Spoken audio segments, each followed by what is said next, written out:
Hi guys, welcome back to another episode of Sin and Tonic. Today's story is that of Lisa Knoefel flying over to the US of A. Let's go. Sin and Tonic! My apologies, I am with cold. The kids go back to school and everyone's fine except me, I get a cold. They bring their germs home to share. It's a very sneezy cold as well, so brace yourselves. Woo! What a hot mess. Oh, I'm going to be paranoid about my nose now the whole time. Let's start with the Knoefel family. Kevin and Lisa Knoefel, they married in 2006. Lisa had a daughter from a previous marriage, Megan, and the couple went on to have a daughter together, Hayley. At the time of our story, Hayley is 3 and Megan is 13. Kevin was a truck driver. Lisa was a social worker, mainly working with victims of sexual abuse. She was incredibly dedicated to her job. She was very passionate about it, and it was a difficult job to have. A lot of the people that she worked with were children, sadly. That's just awful. She was incredibly compassionate and kind, and she wanted to do more. She wanted to help more. So her and Kevin and her, the couple, decided to foster children. In the beginning of their journey, they fostered 7 babies until 2011 in July, when they fostered their first teenager. This was Sabrina Zurich. Sabrina was born in 1994 and she grew up just outside of Cleveland, Ohio. And it was a very troubled childhood. It wasn't a happy one. She lived with her mother, her father, and her grandmother. Now, it sounds like her grandmother was a stable adult in her life, and a human, and her parents were definitely not. So they were often in trouble. They were arrested, both parents, for drug and alcohol charges. They were both heavily addicted to drugs and alcohol, so they would both spend time in and out of prison as well for these offences. Interestingly, her father was diagnosed as a paranoid schizophrenic. He was also arrested on numerous occasions for domestic violence against her mother. So very, very troubled home. Sabrina herself, she was diagnosed in childhood with ADHD, anxiety, depression, and bipolar disorder. Like all children do, Sabrina modelled the behaviour that was being shown to her at home, and she started to take drugs at a very early age. She was violent at school and her behaviour became uncontrollable. So she was sent to a behavioural home, like a correctional behavioural home. And then after that, so she was there for a while, like in a group home setting, and then she was put into the foster care system. That brings us then to July 2011, because then she was placed in the care of Lisa and Kevin Knoefel. At first, things went very well. Sabrina and Megan got on very well, and also Sabrina and Hayley, because big age difference, but a 3-year-old, they're cute. And all seemed well. And also, big blink, because I've forgotten what I was going to say, if I'm being honest. And also, it will come back to me. Oh, her grades. So she started at school, and she hadn't been going to school. She was always truant, she hardly ever went. And she started going, so everything was looking A-okay. Things didn't stay that way for very long, and it makes me very cross. Kevin, so her foster father, seemed to take Sabrina under his wing, if you like. Let's just use that term for now. Grim. Oh, was he being a wonderful foster father, taking her under his wing and shoulder to cry on, helping her out? No. What happened is that she came into their home and then began, and I've never really seen things play out like this. I've never been groomed, so I have no experience of it myself. But when you read through sort of what happened in the timeline, you can really see how it is a very slow and manipulative process.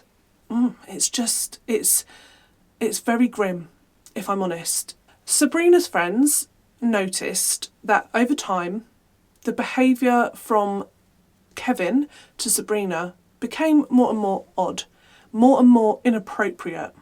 And this is like teenage girls, you know, like, He gave them the ick, basically. They would describe him as touchy. He's 43 years old. This is a 17-year-old girl. Not just a 17-year-old girl, but his foster daughter. There is a line, like, come on. Her friend said that he would make inappropriate sexual jokes with Sabrina. Really? In public?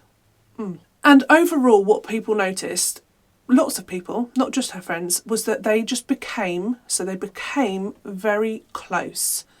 He would drive her to school every day. And it's really hard to kind of explain it, but everybody just, it wasn't usual. It wasn't a close father or foster father-daughter relationship. It wasn't like that. It was uncomfortable. It was inappropriate. The sexual jokes and the touchiness was weird, and it just wasn't normal. It was picked up on that this was not usual. And then, so all of this happens over time. So he's slowly being nice to her. Nice. Over time, over some months, Sabrina started to really dislike Lisa. I find that very telling. It feels very much like Kevin sort of segregated Sabrina from the rest of the family. So he wanted her under his wing, his person, and yeah, it was just really interesting to me that Sabrina started to have a strong dislike towards Lisa. She would say it was because she felt like she was treated differently to the other children, and that Lisa cared more and was nicer to her biological children. It felt very much like Kevin turning her against Lisa. Eventually, in the spring of 2012, so 9 months later, Sabrina and Kevin began a sexual relationship.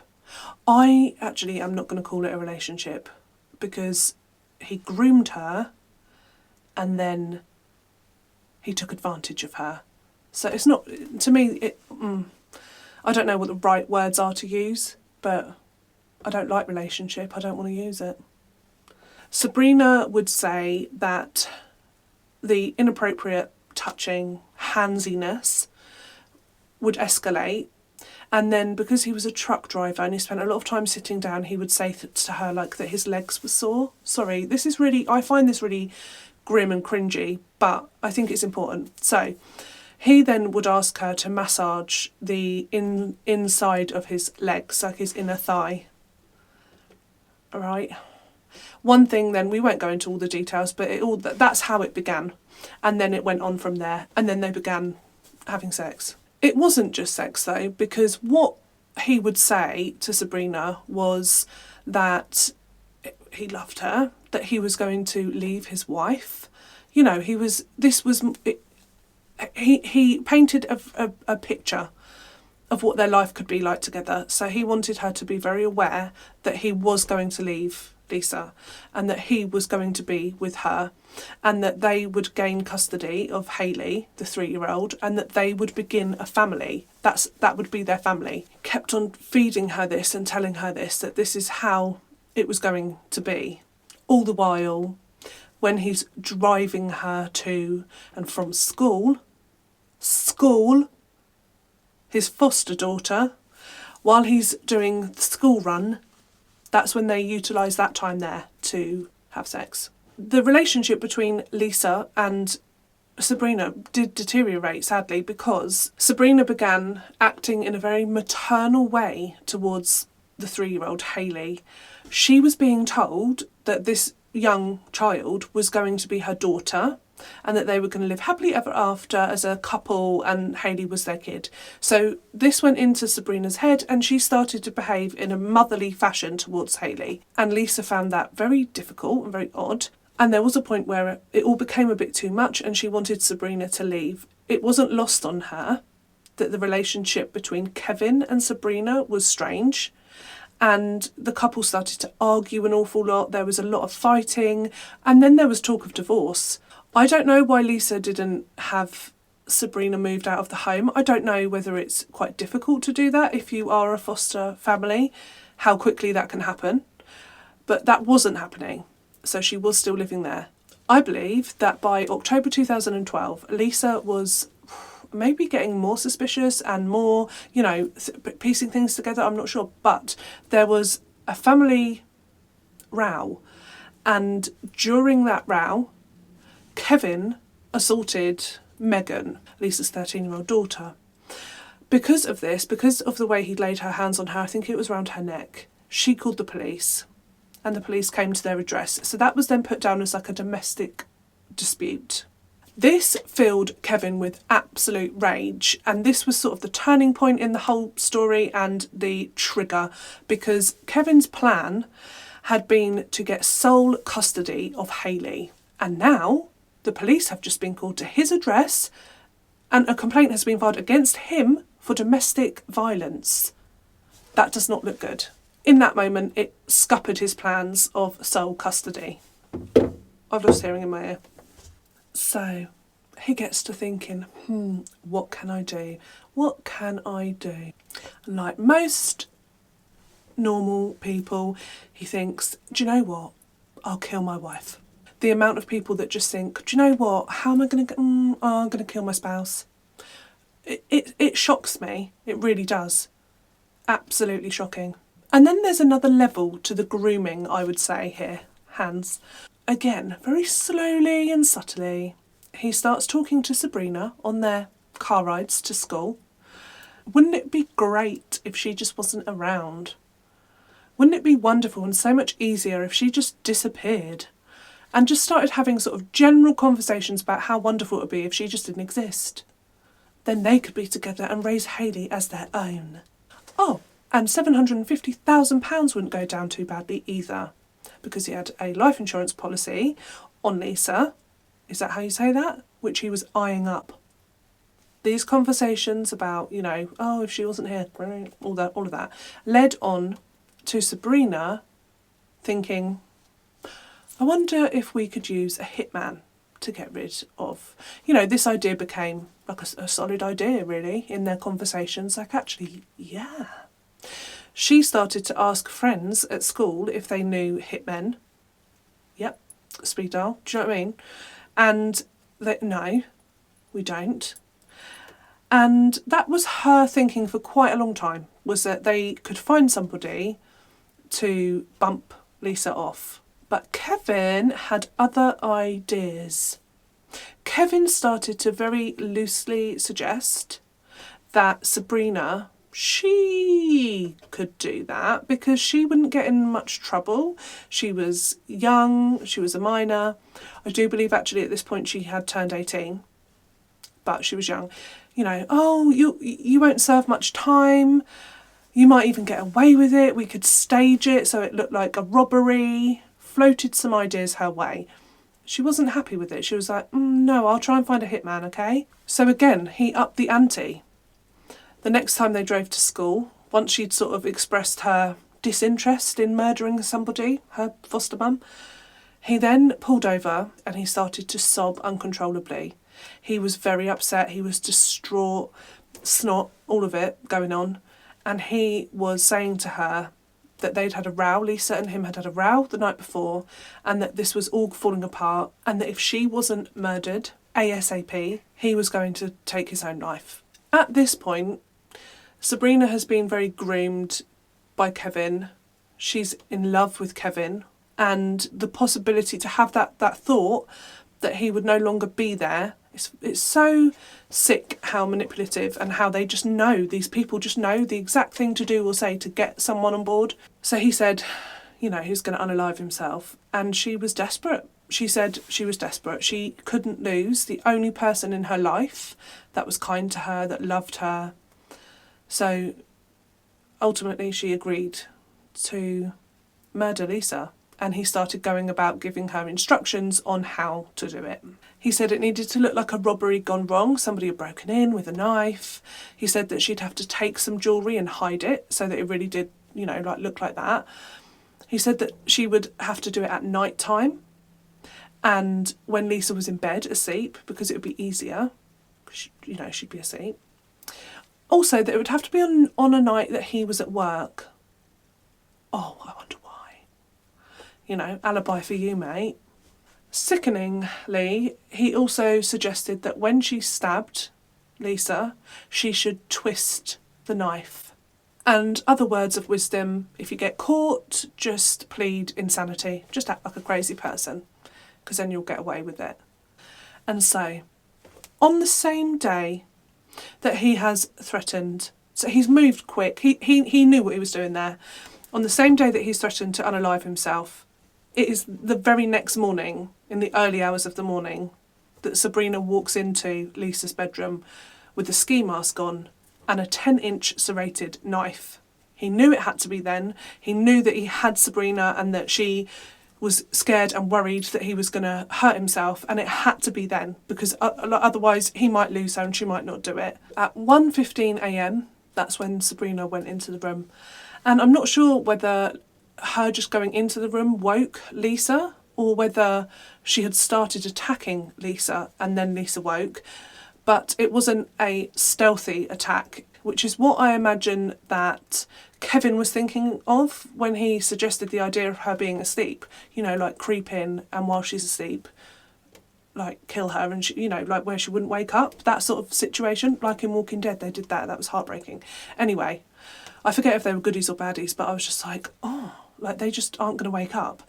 But that is not what happened here, because Sabrina, she didn't do that, and Lisa woke and she started to scream, which woke Megan and Hayley. Megan came running into her mum's room. She witnessed Sabrina savagely attacking her mother, her mum screaming for help and to call the police. First of all, Megan tried to get Sabrina off, and she couldn't. Sabrina was very strong and she had her mindset on what she was doing. So Megan went off to ring 911. Sadly, by the time police arrived, Lisa was already dead. She had been stabbed 178 times. Most of the injuries were to the head, the neck, the stomach, and her legs. Just a frenzied attack. She also had wounds on her hands and her arms where she was defending herself. Her pinky and her thumb were nearly severed. The autopsy showed that indeed, in some of the wounds, the knife had been inserted and twisted. 2 of the stab wounds were fatal, one to the carotid artery and one to the lung. The attack was so brutal that the knife had twisted, like it had twisted the knife that she was using. It's a lot of rage and anger. When the police arrived, Sabrina was still holding the knife, and she had lots of wounds herself, so she was taken to hospital to get those treated. I think they were to like her arms and stuff. And they found Hayley, the 3-year-old, in the closet of her mum's bedroom, which is just awful. Kevin was at work as planned. Clever. So the police had to go and inform him, like, your foster daughter has just stabbed your wife to death. 178. I can't get over the number. I just can't. In front of your children. In front of your kids. Can you imagine? And then his behaviour was just like, that man is not winning any Oscars. Not at all. He didn't seem all that worried. And then he could not wait. He was such a greedy one. Hours after he found out about his wife's horrific murder in front of his children, he filed for the life insurance policy. He made a claim on it. Hours. Honestly, how brazen that is, isn't it? He just honestly just thought, well, it weren't me, it was Sabrina. And whatever, I'll get that money, thanks. Like, really? I can't get over some people. And Sabrina, on the other hand, was in massive amounts of shock. So she couldn't even speak to the police officers. She was completely cut up and she had loads of injuries. I'm not saying this is like, oh, poor Sabrina, like she just did this awful thing. But it shows the contrast, doesn't it? Like, she was massively affected by it. She was so, like, it's almost like she couldn't believe that she'd done it. And in just so much shock, she couldn't even speak. They had to wait to interview her. And he's like, hello, yeah, I've got some money that I need to get. Jesus. And then his behaviour after that was just even more like, so 8 months. It was sort of like 8 months, I think, before. So Sabrina was in prison. She confessed. knife in her hand, like, come on, what's she going to do? She confessed. She's in prison. So she's there for 8 months. In that time, do you think that Kevin went to visit? Do you? No? Do you think that there was any sort of like real sort of connection, relationship? No. He treated himself to a house in Florida, camper van, flying lessons, new clothes, like living the life. While she was sat in prison, it's not really surprising that she decided to bring him down with her. After 8 months, she realised that she was just going to rot away for this crime, and that he didn't care at all, and that everything had been a bag of lies. And what is that saying? Like, there's no wrath like a woman scorned. So she had an interview and she decided that she was going to tell them everything, and she did. So Kevin was then swiftly arrested. He was charged with conspiracy to commit murder, complicity to murder, and 6 counts of sexual battery. Sabrina didn't have a trial because she pleaded guilty, but he did. And that was in 2014, in June. And he wasn't silly, was he? Because obviously, think about Sabrina's childhood, her upbringing, her diagnoses. That's tricky. He was like, she is crazy. Everything is in her head. She has made everything up. And then she murdered my wife. And that was his story. That's what he said. There was nothing untoward. He denied everything, the sexual abuse, all of it. He just said every single thing that she said was in her head. However, the prosecution. So they used their phone records, and I don't know why they couldn't recover the actual messages, because in lots of cases they can. They couldn't find, or I couldn't see the content of messages, because I'm sure if they did have them, we would have been reading them now.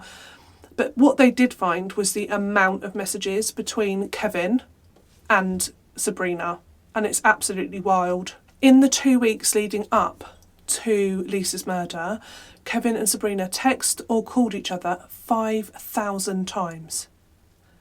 That's a hell of a lot. Like, that's hard to do. So that's weird. And then in the hours before Lisa's murder, there was 78, like within 4 hours, there was 78 messages or phone calls. That's not normal between a foster daughter and her foster dad. That's very, very unusual and weird. I think his behaviour after Lisa's murder was what clinched it for the jury. Hours, literally hours after she was murdered, he's ringing up for her life insurance, and friends and family came forward to say about his behaviour and how weird it was, and that he didn't seem to be bothered at all. He didn't seem to grieve at all. And that is unusual, and that is very strange. And then, of course, Sabrina took the stand. So it was her word against his, effectively, because they couldn't even read what the messages were between them. But her testimony, I think, was very convincing. And of course, there was all the evidence, all of the people that noticed the unusual and sexual nature of their relationship. Sabrina was sentenced to life with a minimum of 30 years. And Kevin was also given the same sentence, life with minimum of 30 years. Megan's biological dad, he stood up in court to give a witness impact statement, but he didn't really follow the rules. You're meant to talk about how it's impacted your family and stuff like that. He started off, blah, blah, blah, said something, and then he called Kevin a piece of crap. I mean, he didn't go... That's what he said, like, oh, you're a piece of crap. And then the judge started, objection. And the judge was like, oh, you can't do that. I think he got kicked out of court. But yeah, he wanted to take his moment to just... I think he had more to say. I don't think he got to say it. I mean, I've seen people like launching themselves at killers to attack them and stuff in court. So, piece of crap, that's quite mild, but he got told off for that. And obviously the impact that would have had on his daughter, on Megan, is huge. She witnessed her mother being murdered in a really horrific way. and she wasn't, you know, she was screaming for her life. It's just awful. And then Hayley, she was in the cupboard. There's just, I always think this with these sorts of cases, there's just so much like pain and trauma in all of these different directions. Like Sabrina's life was just traumatic and horrible, and no child should have to have that. And then in turn it's kind of led to Megan and Hayley. Like they've just had like, that is just such a hugely traumatic event in their childhood. Megan went on to do some interviews actually, and she said about still remembering it very vividly years later. I don't think you'd forget something like that, would you? That's just huge. So yeah, it would have had a huge impact, and on Hayley as well, even though she was 3, and there might be, like, I think you do suppress memories sometimes, so poor kids. Anyhow, that is all I have for you on today's case. Mind-blowing case actually. I'm going to keep it short and sweet now at the end, because I need to get myself in and have a lemon sip or a hot tea or something. I look deathly pale. Never mind. Hope you've had a wonderful week. I hope you have a lovely weekend. I'm not here next week because we're going on holiday. So I will not be posting next Friday, but I'll be back the Friday after that. Is that correct? Yeah, so not next Friday, but back after. Good job to get the cold out of the way now. Oh God, everyone else is going to get it on holiday. Oh my God. Won't be much of a holiday for me then, will it, Nurse Sophie? Anyway, right, have a wonderful weekend. Thank you so much for joining me for another episode of Sin and Tonic. I hope you can join me next week for another grim story and a vat of gin. Not next week, week after. Love you, miss you, really want to kiss you. See you next week, week after. Bye.